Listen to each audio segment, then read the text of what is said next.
నాకు మళ్ళీ డౌట్ వచ్చిందండోయ్. ఏంటనుకుంటున్నారా?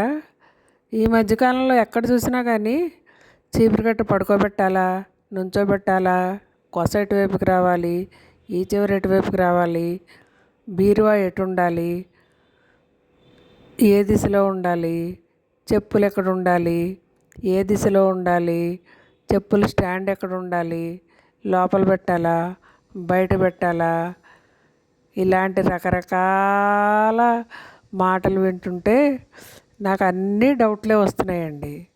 ఎందుకంటే చీపురు పడుకోబెట్టాలా, నుంచోబెట్టాలా, ఏ దిశలో పెట్టాలి, చెప్పులు ఏ దిశలో పెట్టాలి, అల్మారా ఏ దిశలో పెట్టాలి, గడియారం ఎక్కడ పెట్టాలి, ఏ దిశలో పెట్టాలి, ధనలక్ష్మి ఎప్పుడు వస్తుంది మన ఇంటికి, ఇవన్నీ చూస్తూ ఉంటే ధనలక్ష్మి ఎందుకు వస్తుందండి మన ఇంటికి?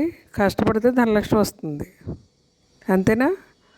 చీపురు పక్కన, చెప్పులో పక్కన, గడియారం పక్కన, అల్మారా పక్కన పెట్టేస్తే ధనలక్ష్మి ఫ్రీగా వచ్చి బిరువాలో కూర్చుంటుందా?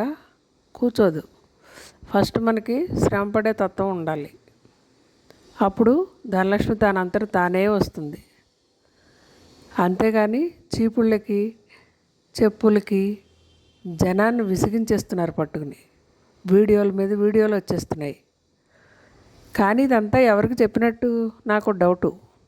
ఎందుకంటే పెద్ద పెద్ద ఇళ్ళు ఉంటే ఓకే, చిన్న చిన్న గుడిసెలైతే వాళ్ళు ఏం చేస్తారు? అవునులేండి, ఇదంతా మనకు కాదు, పెద్ద పెద్ద ఇళ్ళ వాళ్ళకి మాత్రమే చెప్తున్నారు, చిన్న చిన్న గుడిసెల వాళ్ళకి కాదు.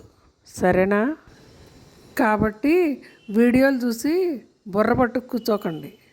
మన ఇష్టం వచ్చినట్టే మనం చేసుకుందాం. చీపుళ్ళు, చెత్తబుట్టలు, చెప్పులు మన వీలు చూసుకుని బయట పెట్టుకుందాం. ఇంట్లో పనికొచ్చేవి పూలు, పళ్ళు, ఇలా ఆరోగ్యాన్ని ఇచ్చేవి, అందాన్ని ఇచ్చేవి లోపల పెట్టుకుందాం. సర్వే జన సుఖినో భవతు. అర్థమైంది కదా? డౌట్ పడకండి. మన ఇల్లు సైజు, మన ఇంట్లో ఫ్యామిలీ మెంబర్స్ని బట్టి మనం సర్దుకుందాం. అన్నట్టు సబ్స్క్రైబ్ చేయటం మర్చిపోకండి.